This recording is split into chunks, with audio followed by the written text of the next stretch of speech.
On the late evening of October 6, 1549, England's decades-old trauma resurfaced vividly.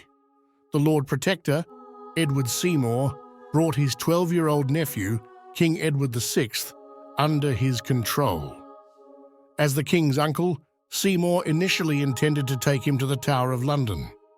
Acting in a state of urgency, the Lord Protector stormed into the king's apartments at 10 o'clock that night, waking Edward from sleep and insisting he get dressed and accompany him.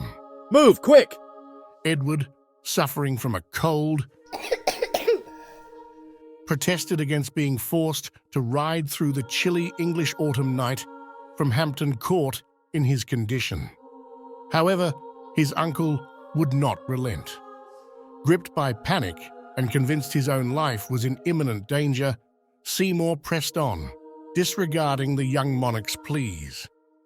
This dramatic episode evoked painful memories of the princes in the Tower. It had been 66 years since their disappearance, but with Edward VI now on the throne, their fate felt hauntingly close once more.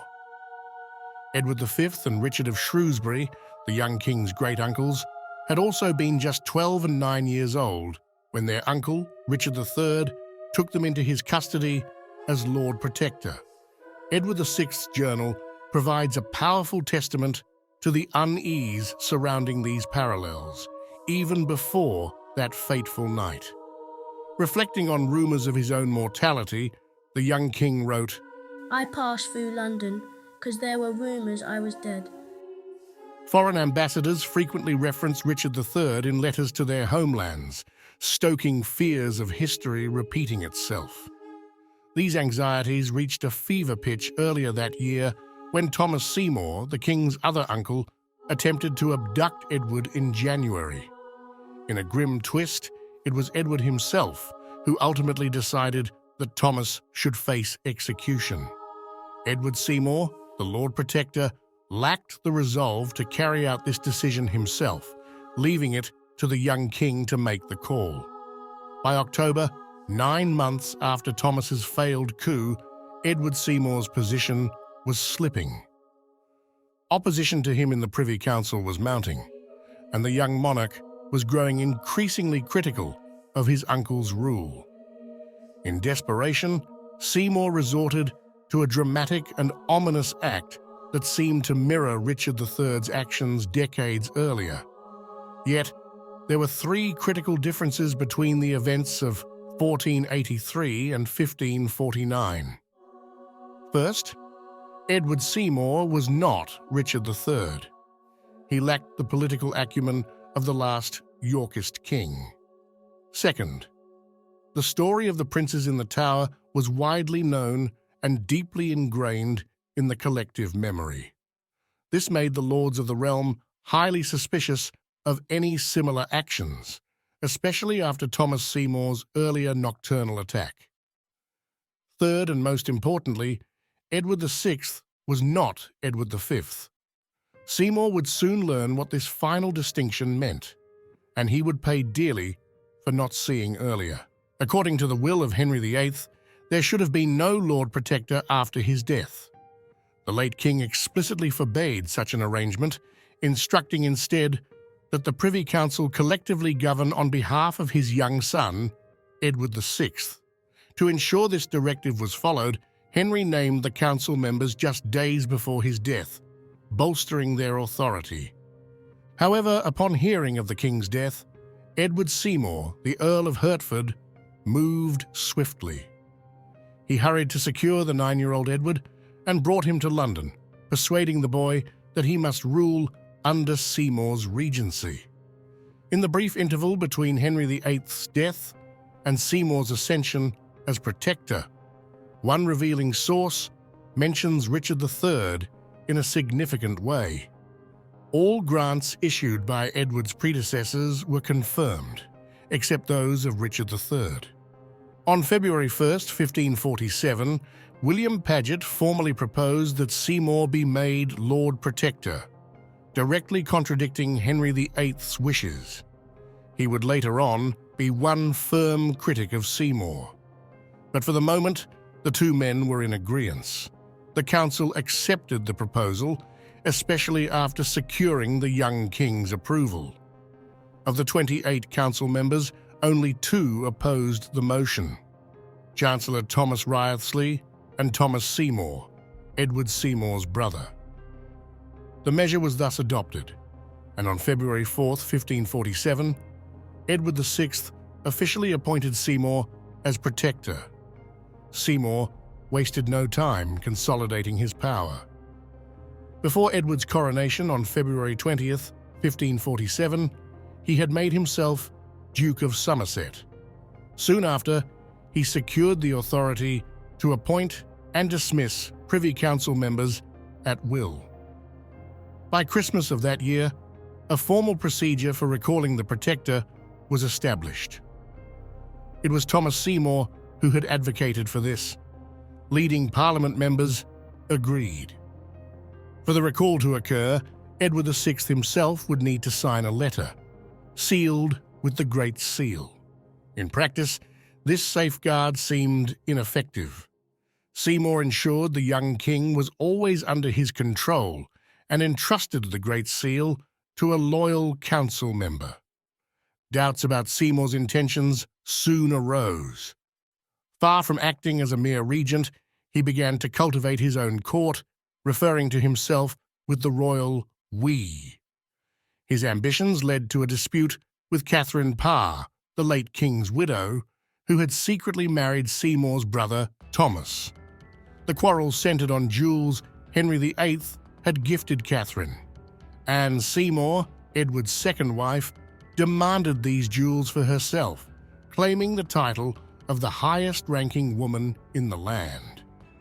The Seymours justified this by asserting that Anne would hold this status until Edward VI married. The demand was clear.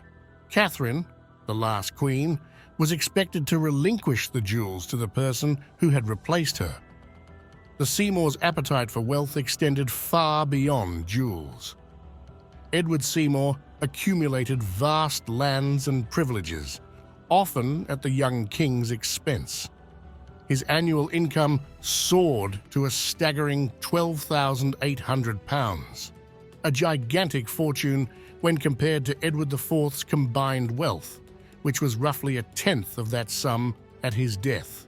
Seymour shrewdly distributed wealth to other council members to secure their loyalty, meeting little opposition apart from his brother Thomas, whose grievances likely stemmed from personal greed rather than principle. This greed marked a stark difference between Seymour and Richard III. While Richard had rewarded himself and his allies as protector, he acted with restraint and avoided outright plunder. Seymour, by contrast, engaged in what amounted to outright looting of the crown's resources. Edward VI voiced his concerns in council meetings, but his objections were ignored. They told him that his uncle Thomas had fed him lies. It was a convenient way to shut him up. Yet Seymour and Richard III shared notable similarities. First, both distrusted their respective privy councils and ruled through a small group of loyalists. Richard divided the council into factions, cooperating with one half while sidelining the other. Seymour adopted a similar approach, forming a trusted commission within the council to consolidate his authority. Second, both protectors waged wars in Scotland. Richard had launched military campaigns before his brother Edward IV's death, while Seymour took command in the summer of 1547, leading a formidable army of 19,000 men. Though militarily successful, Seymour's campaign devastated England's finances. The country, already burdened by significant debt, could not sustain control over the occupied territories. Compounding the problem, France intervened on Scotland's behalf.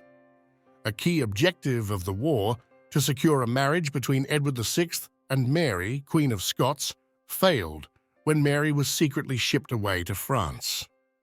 Seymour's relentless pursuit of wealth and power only worsened England's precarious financial position. At the same time, his zealous promotion of the Reformation, with Edward VI's full support, intensified unrest.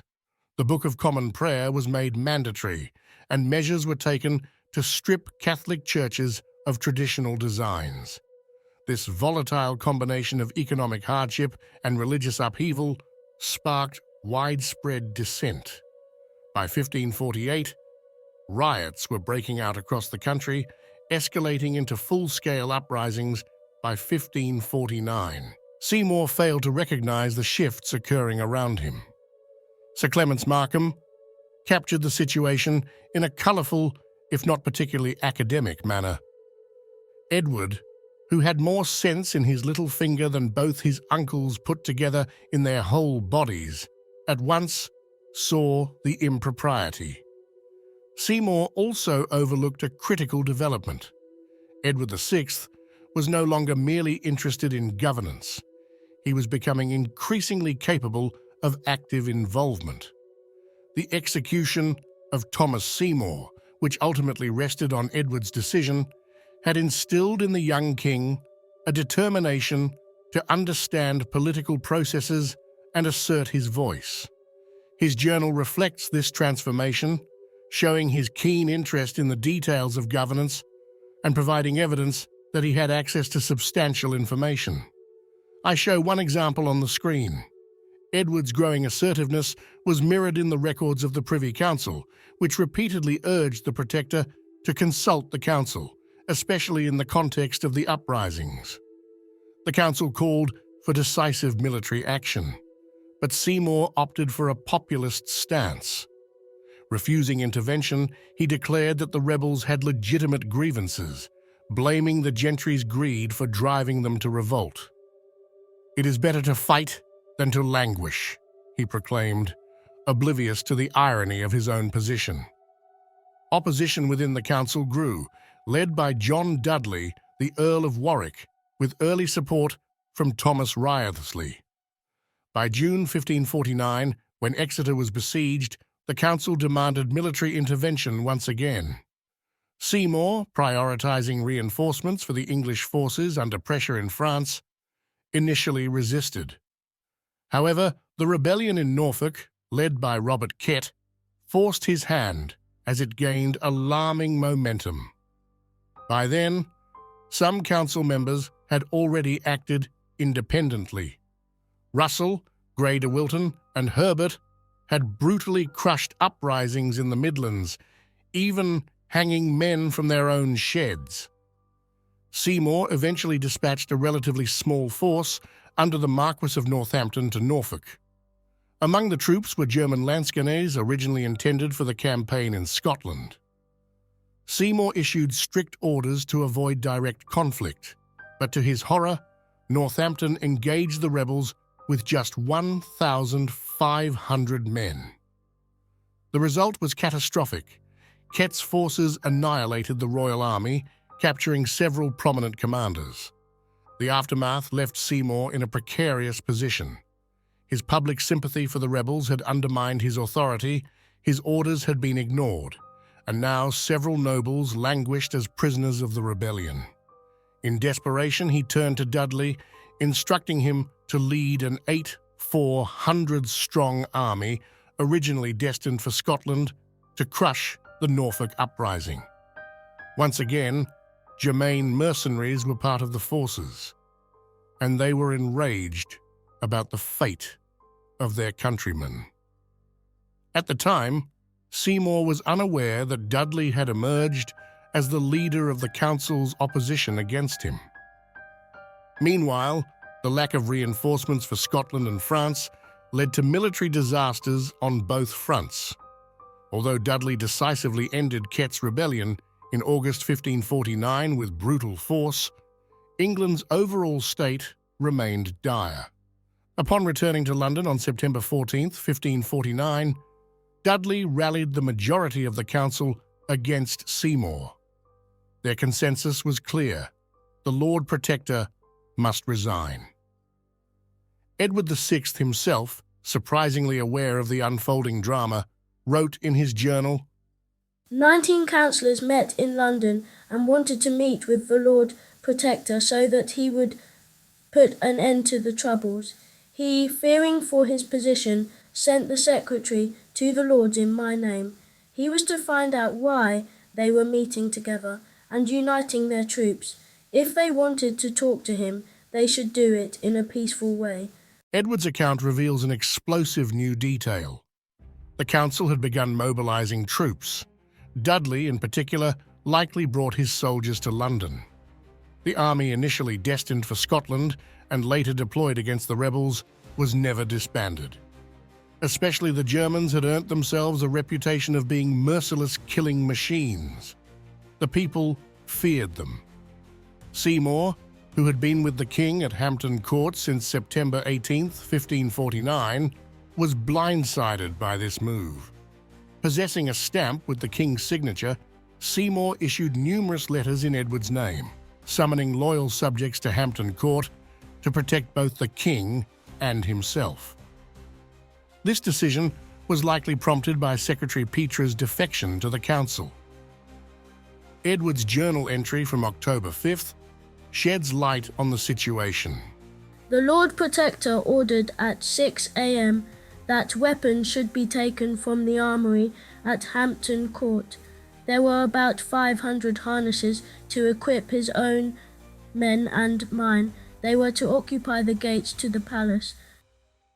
What Edward did not know was that Seymour simultaneously sent his follower, Sir Edward Wolfe, with a small force to occupy the Tower of London.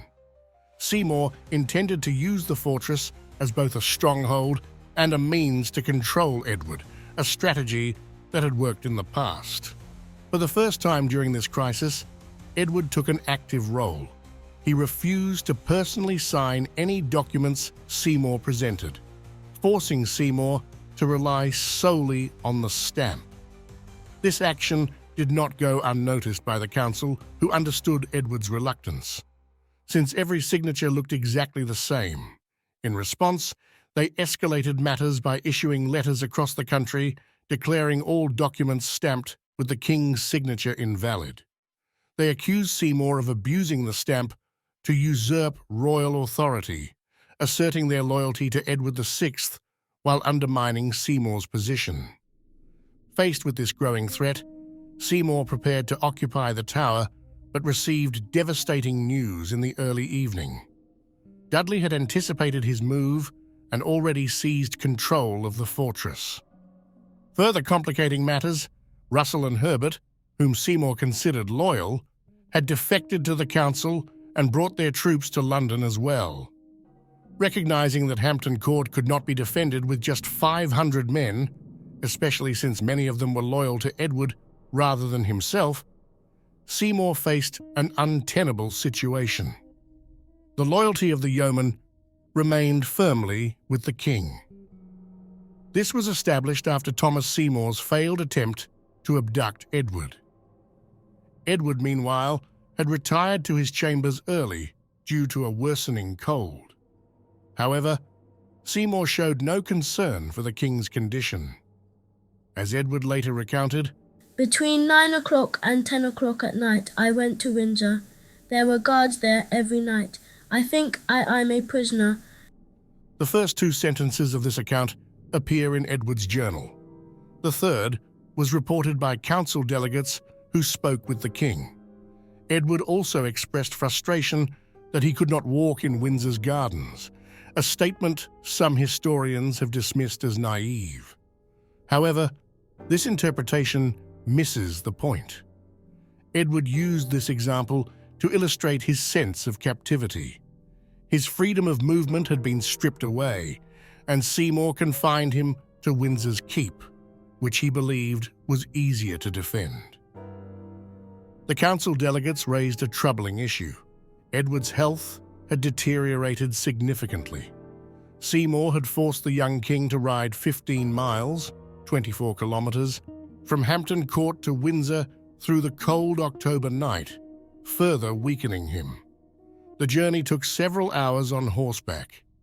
Edward, a Tudor through and through, made no attempt to hide his indignation, openly complaining about his treatment to anyone within earshot. Dudley, meanwhile, informed Mary and Elizabeth of the situation. Both sisters immediately offered to travel to London, but the council declined, fearing for their safety. Mary, who shared a relatively cordial relationship with Seymour, proposed negotiating with him directly. The council rejected this offer as well, with Dudley assuring that the matter would be resolved swiftly. Ultimately, Edward proved capable of resolving the crisis himself. According to his journal, a part of his personal guard arrived at Windsor with the Privy Council's consent. Although no surviving document confirms this version, two possibilities emerge if the document in question wasn't lost. Either the guard acted independently, later receiving council approval, or Edward himself ordered their presence. The latter seems more likely, given Seymour's repeated warnings of danger and the king's apparent desire to surround himself with trusted men. Seymour had effectively lost, though he seemed unaware or unwilling to acknowledge it. Even as he attempted to negotiate with the council, Windsor was now filled with troops who refused to leave without the king's personal command, and Edward was unwilling to give it. Dudley positioned his forces near Windsor under Sir Anthony Wingfield. Cut off and surrounded, Seymour faced unanimous opposition from the council, fueled by reports of Edward's poor health and vocal complaints. Dudley sent Sir Philip Hobby, a trusted intermediary, to deliver a letter urging Seymour to surrender. He had just returned from Flanders. Unbeknownst to Seymour, Hobby also carried letters for Edward and his household. The last letter declared that household members were to obey only Edward, not Seymour. Edward's journal records the council's accusations against Seymour. The Privy Council explained to me in the letter about his mistakes, his futile pursuit of fame, his rushed wars during my youth, his enrichment at my expense, his refusal to follow opinions other than his own, and his actions out of his own authority. Edward made the decision to read the letter publicly, which subsequently led to the other two letters being presented in the same manner. He demanded an explanation from Seymour, who defended himself by claiming that he had always governed faithfully, loyally, and conscientiously. Edward then insisted that all members of the Privy Council be allowed to convene. Though Edward did not explicitly state his reasoning, it was evident that he was signalling Seymour's lack of options if he intended to remain loyal to the king. The Privy Council met shortly thereafter in Windsor, where Seymour, realizing his precarious position, submitted to Edward in front of the council. He asserted, "I only would have used violence if someone had used violence against the king." Dudley, acting decisively, had Seymour arrested. Although it appeared he acted unilaterally, this perception was misleading, a point that will be expanded upon in the following section. Seymour was formally taken into custody by Wingfield and transferred to the Tower of London. 2 days later, Edward officially dismissed his uncle from his position as protector, while still residing at Windsor. In practice, Dudley had already become the de facto leader of the Privy Council, but by February 1550, he was formally elevated to its presidency. While it is often claimed that Parliament approved Edward's decision to recall Seymour on January 14, 1550, this interpretation is inaccurate. Instead, Parliament dissolved the office of Lord Protector altogether, enabling Dudley to officially assume leadership of the council. Edward, meanwhile, implemented other significant measures. Seymour's stamp, bearing the king's signature, was destroyed, and Edward firmly refused to issue a replacement. This marked a pivotal constitutional shift, the effective end of Edward's minority. For the first time during his reign, Parliament, the monarch, and the Privy Council collectively eliminated the possibility of any individual signing documents with the signature of the king other than the king. This decision harkened back to the illusion of majority under Richard II, At that time, Parliament had declared the young king of age to preempt a regency under John of Gaunt, the leader of the Privy Council and de facto regent. Historians who view the Woodvilles' actions positively often argue that they sought a similar dynamic between Edward V and Richard III. In the case of Edward VI, the arrangement was designed to reflect this historical precedent. Dudley was not a regent in name, but effectively assumed the role in practice. However, Dudley's power was intrinsically limited by the circumstances. His primary focus was to enable Edward to govern independently as soon as possible. Nonetheless, Edward still needed to complete his education, which remained a priority.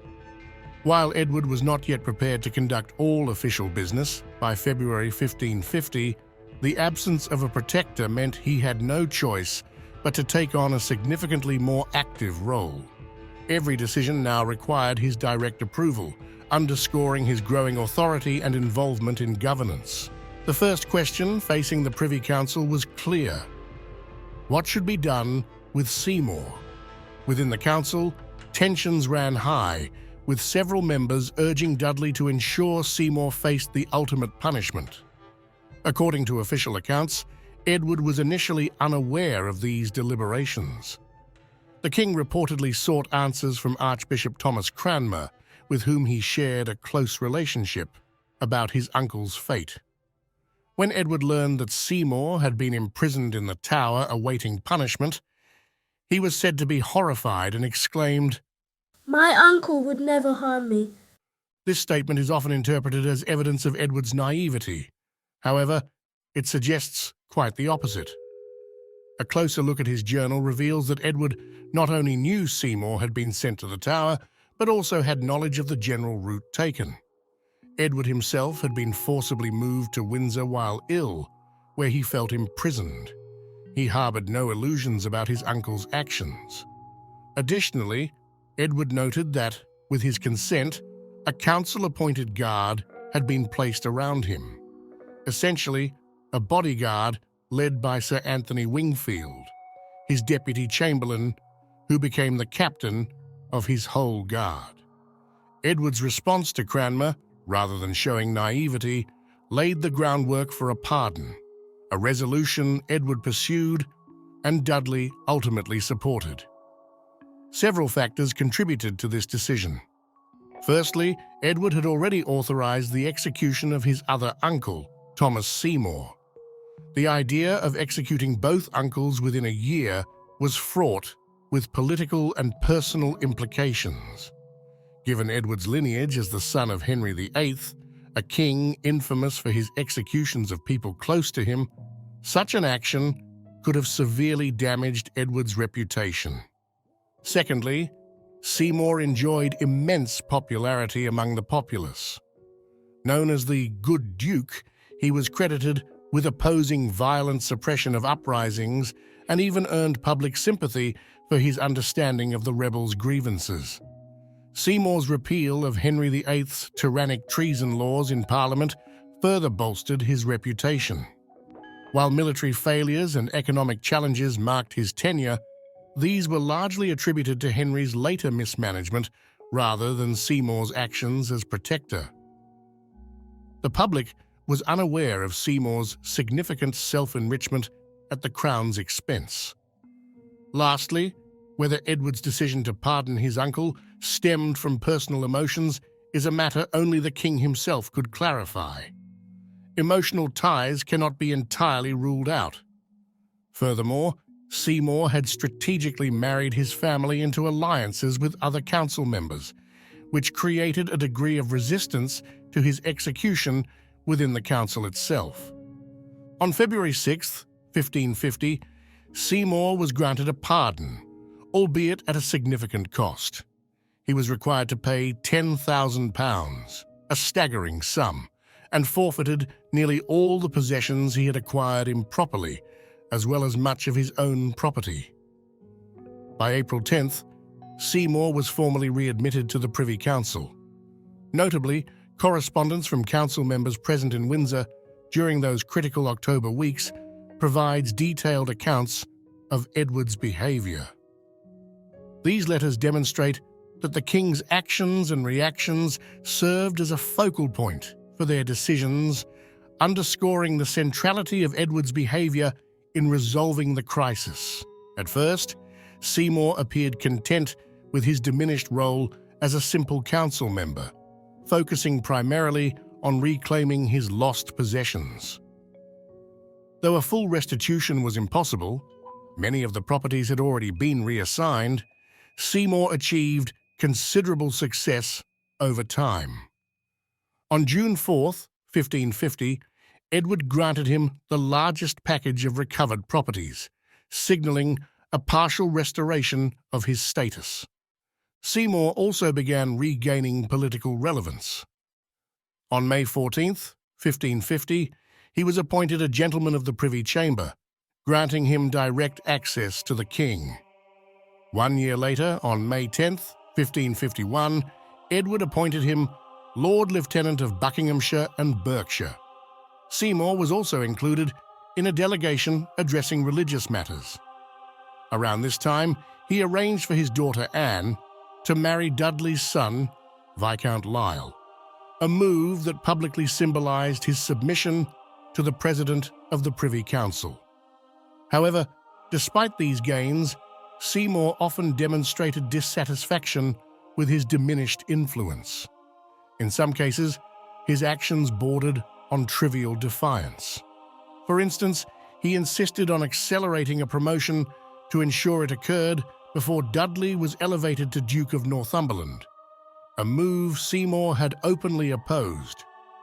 This maneuver resulted in Seymour's name being listed first among witnesses due to his higher rank, a subtle assertion of precedence. In other instances, his behaviour was more audacious. After a death in his family, Seymour demanded that the entire council wear mourning clothes, a request the council promptly rejected. The other councillors told him, as a mere council member, Seymour no longer had the authority to issue such directives. Edward himself closely monitored his uncle's actions. His journal contains several entries meticulously documenting Seymour's activities, including occasions when Seymour met privately with foreigners. Around this time, Edward also became aware of the extent of Seymour's earlier espionage activities during his tenure as Lord Protector. Seymour had maintained detailed records of who interacted with the king and when, intercepted his correspondence, and even read it without authorization. An illustrative episode occurred on June 3, 1550, when a letter of credence from the Marquis of Brandenburg addressed to Lord Protector Seymour arrived for John Alasco. It surely didn't help to increase the trust which Edward or Dudley felt regarding Seymour. The letter mentions no year, but Alasco received his post at court in 1550, so it must have been this year. Seymour's attempts to navigate his reduced role increasingly highlighted his inability to fully reconcile with his diminished political stature. It only had one consequence. Politically, Seymour's significance waned again. Seymour felt increasingly marginalized and placed the blame squarely on Dudley, who had succeeded him as the dominant figure in the Privy Council. This interpretation remains the prevailing view in most works on Edward VI, and while it is not entirely incorrect, it overlooks a critical development. Edward VI was growing into his role of the monarch, actively acquiring more authority and fostering a productive partnership with Dudley. Their cooperation bore similarities to the dynamics between Henry VIII and Wolsey, or Henry VIII and Cromwell. Edward allowed Dudley to handle much of the day-to-day administration. Although Edward participated in council meetings and occasionally involved himself in decisions, he left the finer details of governance to Dudley. This division of labor enabled Edward to focus on issues that genuinely interested him, such as the handling of his father's will. Initially, the responsibility of Henry VIII's appointed executors, the task was eventually taken over by Edward, who personally managed its unresolved matters. Edward's involvement in government extended to financial affairs and military matters, where he played an active role. He also began to assume a more prominent position in public and ceremonial duties, conducting state receptions as the central figure. The phrase, "during the king's pleasure," which indicated that grants and appeals could be revoked at any time, became increasingly common during Edward's real reign. While this phrase had appeared during Seymour's time as Lord Protector, its frequency grew markedly as Edward asserted greater control. Edward also established his own court and assumed full authority over his household. He surrounded himself with trusted confidants, including his closest friend, Barnaby Fitzpatrick. Edward's trust in Barnaby was evident when he sent him on a sensitive diplomatic mission to France, instructing him to conduct secret talks. It was during this mission that Edward famously advised Barnaby to avoid women, fearing his friend might unintentionally disclose valuable information. Barnaby humorously reassured the king that he would heed the advice. Barnaby's mission also showcased Edward's control over financial resources beyond his household. His letters to Barnaby reveal instances where Edward authorized funds to be picked up from an English contact in Paris, highlighting his active management and control of royal finances. Seymour failed to grasp a reality that Dudley understood well. Edward was maturing into his role as king, and this evolution diminished not only Seymour's influence, but also that of other council members. For Seymour, this shift was especially painful because as Lord Protector, he had believed himself to wield near absolute power. His sense of betrayal was compounded by Edward's evident loss of trust, which led to Seymour's further marginalization.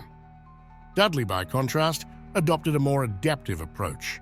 He positioned himself as a mentor, supporting Edward in exercising his royal authority. This was particularly evident in matters of religion. Though Dudley was far less fervently Protestant than Seymour, he aligned his policies with Edward's desire to take a stricter stance on religious reform. This alignment nearly drove Mary, Edward's Catholic sister, and first in line to the throne, to flee the kingdom. Seymour had permitted Mary to continue attending private Catholic Mass, but Edward sought to end this practice, and Dudley was willing to enforce the king's wishes. Edward's growing independence, coupled with Dudley's willingness to adapt to the king's priorities, marked a turning point in the balance of power at court.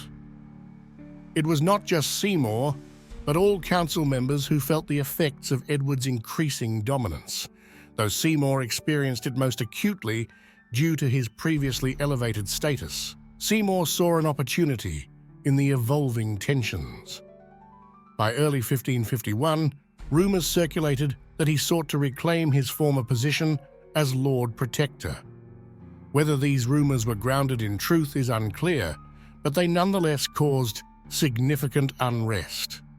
Mary, Edward's Catholic sister, had become a symbolic figure for discontented Catholics, rallying opposition to Edward and Dudley.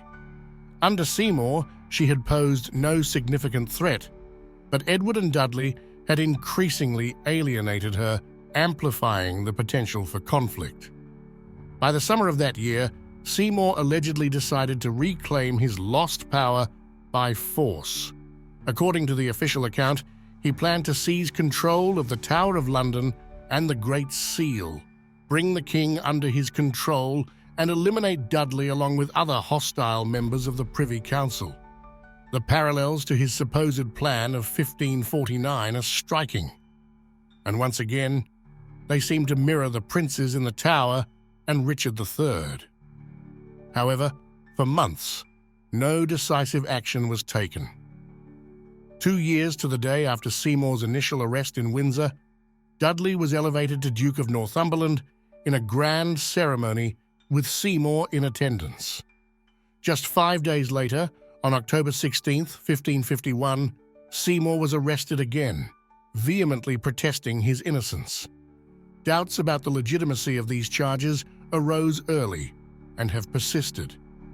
Many suspected then, and now, that Seymour was less the architect of a conspiracy and more its victim, with Dudley orchestrating events to eliminate a rival. Dudley may have waited for the perfect moment to act, ensuring that Seymour's removal was politically advantageous and unchallengeable. Edward's role in this affair is illuminated by his journal, which reveals a teenage king far removed from the vulnerable child who had once empowered Seymour as Lord Protector. By October 15th, Edward wrote, "We have retreated to Westminster, because it was assumed that the matter could be settled more easily and quickly here." This entry is revealing. Even if made retrospectively, it shows that Edward was well aware of the plans unfolding. The timing strongly suggests that he not only knew of Seymour's impending arrest, but supported Dudley's accusations of conspiracy. The question remains whether Seymour was truly guilty of plotting or if he was falsely accused. Edward's correspondence with Barnaby Fitzpatrick on this matter leaves little doubt about the king's perspective. Edward refers to Seymour only as the Duke, a marked shift from the familial terms he had previously used. Given Edward's careful surveillance of his uncle and the testimony collected for Seymour's trial, it seems plausible that Seymour harbored intentions to regain power, or at the very least gave sufficient cause for alarm. Edward and Dudley clearly acted in close coordination. For instance, Richard Lord Rich, a figure suspected of sympathizing with Seymour, was abruptly informed by Edward that he would accept Rich's resignation as Chancellor of England for health reasons. This news was as surprising to Rich as it was strategic. The Chancellor wasn't aware of his health problems until this moment. Nevertheless, Rich complied, delivering the official seal to the Lord Treasurer. This calculated move underscores how thoroughly Edward and Dudley managed the situation. The full extent of Seymour's plans remains uncertain, as does the accuracy of the threat Dudley and Edward claimed he posed. It is possible that the danger was exaggerated to justify Seymour's removal. However, it seems highly likely that Edward was deeply involved in the planning of his uncle's downfall. The timing, almost exactly 2 years after Seymour's original arrest in Windsor, feels too symbolic to dismiss as coincidence.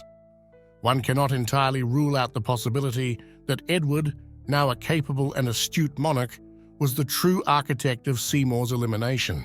The trial against Seymour unfolded in 2 distinct phases. The first was a hearing of witnesses and the accused in London's Guildhall. Alongside Seymour, the Earl of Arundel was also on trial, both men steadfastly denying all charges. The most significant testimony came on October 22nd from William Crane, a servant in Seymour's household. Crane, due to his close proximity to the former Lord Protector, provided damning evidence, corroborating all allegations against his employer. Other witnesses also testified against Seymour, but Crane's account carried particular weight. His testimony sealed the case for formal proceedings, making an indictment inevitable. What followed was extraordinary. Edward and Dudley, despite their clear interest in removing Seymour as a threat, resisted the expedient but controversial route of condemning him through an act of attainder in Parliament. Instead, they ensured Seymour was granted a trial before his peers. This marked a departure from typical political trials of the period, reflecting their intent to give the process a veneer of fairness. 22 lords and the council members served as jurors, with the Lord Treasurer presiding over the proceedings. The trial itself occurred on December 1st, 1551, within Westminster Palace. The atmosphere outside was electric and ominous. Crowds of people gathered, continuously roaring, God save the Duke!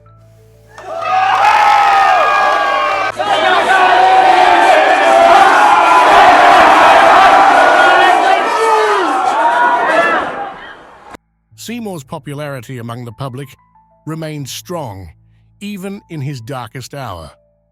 The verdict underscores the trial's complexity. Contrary to the expectations of Edward and Dudley, the court acquitted Seymour of treason, a decision that protected him from the particularly gruesome execution reserved for traitors, being hanged, drawn, and quartered. However, Seymour was found guilty of felony charges.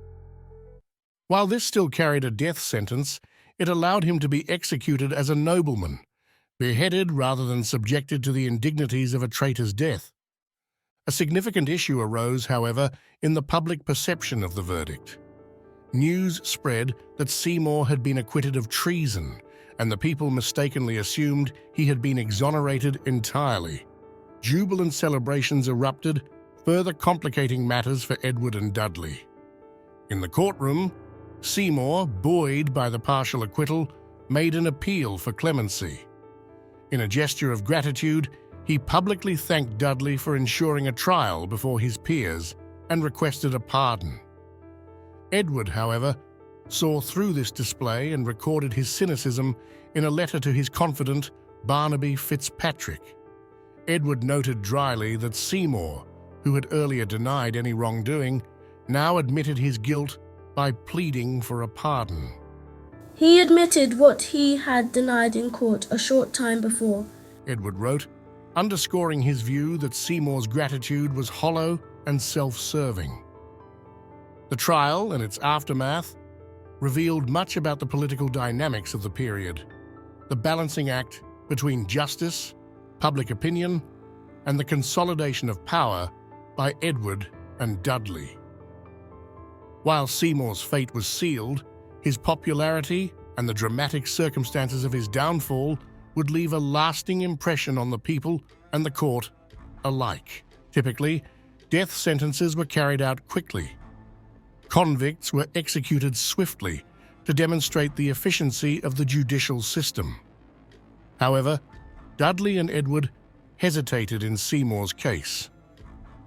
The President of the Council could not authorize the execution without the King's approval, and with no Lord Protector in place, it was Edward's responsibility to sign all crucial death warrants himself.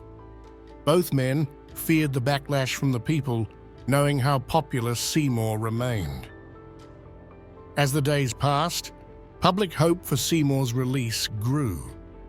The population had been outraged upon hearing that he was to be executed despite the court's acquittal on the charge of treason. While the people had been indignant, they remained calm, trusting that a pardon would ultimately be granted. With each passing day, their confidence in Seymour's reprieve only deepened. For Dudley and Edward, this growing public expectation created a significant dilemma. The Parliament was set to convene on January 23, 1552, and it was widely anticipated that the House of Commons would call for Seymour's pardon. While the Crown could ignore such a decision, doing so would ignite a major confrontation with Parliament. In the end, it was Edward who made the final decision. Seymour was to be executed on January 22, 1552. This time, Edward took a very hands-on approach in planning the execution, unlike with his brother Thomas, where he had distanced himself from the details. This execution was deeply personal for Edward, reflecting the emotional weight of the situation. Edward delayed signing the death warrant for as long as possible, not issuing it until the very day of the execution. This created an unsettling situation. No one except the local court officials knew that the death sentence had not yet been signed. Seymour himself was unaware. He was led to the execution site, where only a small crowd was allowed to gather, and the area was heavily guarded by Edward's personal guard. Suddenly, A rider bearing the king's coat of arms appeared. The crowd erupted in joyous anticipation, convinced that a last-minute pardon was imminent. Instead, the messenger delivered the signed death warrant, ensuring that the execution would proceed. Moments later, Seymour's head was severed from his body. The tragic saga of Edward Tudor's solution to the princes in the Tower was complete. Thanks for watching. If you like this content, please like and subscribe to help my channel grow.